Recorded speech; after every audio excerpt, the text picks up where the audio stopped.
are those brown trout. And the brown trout are native to Germany and Asia.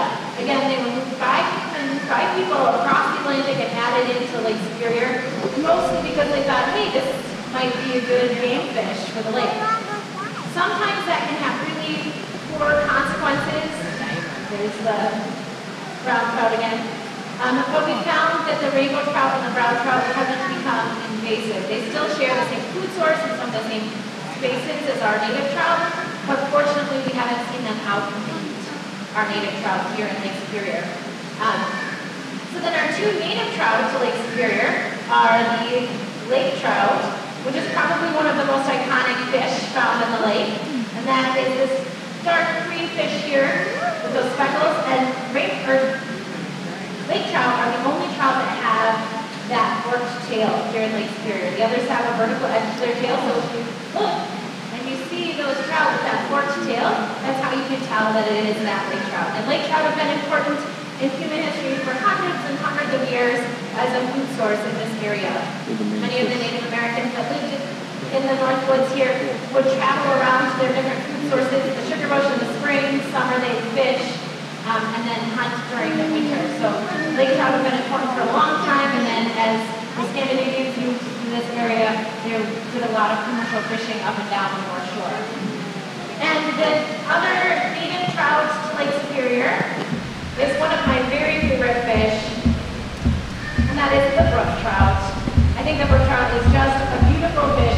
It's got a lot of different colors going on, and the way to know you're looking at a brook trout, I didn't see any down here, but you might be able to see, even looking straight up into the light, is to look for a pink fin with a really stark bright white stripe on the leading edge. And that, it almost looks like somebody took a paint pen or bleach and just made that front edge really, really crisp white. And that's how you know you're looking at a brook trout here in this tank. So even when they're not out, if you kind of look up into the light, you can see the silhouette of that really bright white stripe. You can look at them from the top also. And brook trout really require very cold, very clean water. So it's a very good sign when brook trout are still able to live in a water system, because that says a lot about the water quality.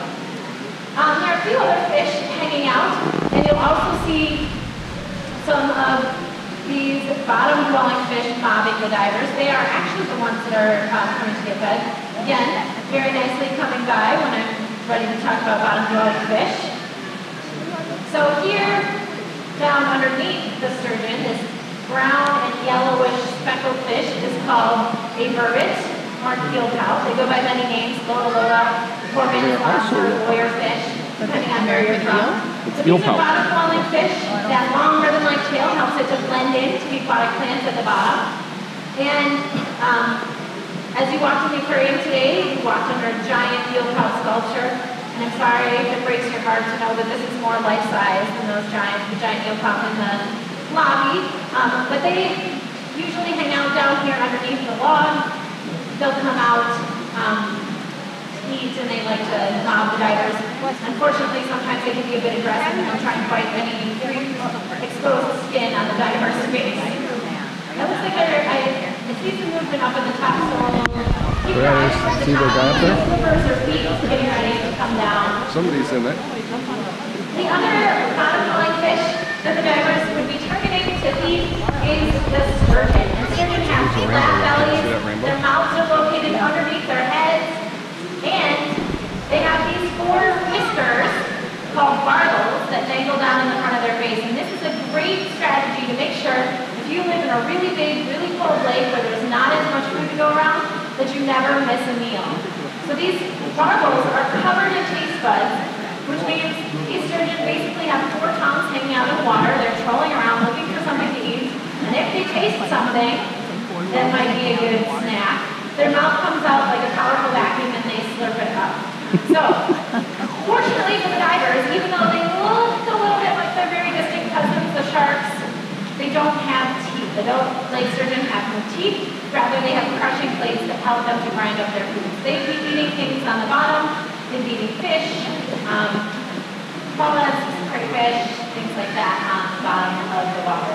And every once in a while, you can see these big sturgeon here in the tank slurping up some of the rocks and putting them back out again, and cleaning up, vacuuming what they can find. And sturgeon are a very long-lived fish. Female lake sturgeon can live about 150 years, male lake sturgeon in the neighborhood of 100. So it takes them a long time to get as big as they do. And the largest lake sturgeon on record is close to about 7 feet long. Here in this corner of Lake Superior, it's a pretty good success story. The upper St. Louis River was pretty heavily industrialized, and in the 70s, they couldn't find any lake sturgeon in this area in western Lake Superior. And their spawning habitat is that St. Louis River. And so a lot of different agencies work together to not only restock the lake sturgeon, but also to fix and remediate the St. Louis River. And probably about 4 or 5 years ago, they started finding young sturgeon in their historic spawning grounds again. So we know that the sturgeon that they started stocking in the late 70s and 80s through the early 90s are heading back to their spawning grounds and starting to reproduce. So that's definitely a good success story about how folks can work together in order to protect these amazing species for future generations. See feet up there. All right, I see some feet here. Mostly the divers kind of heading down. 2 pairs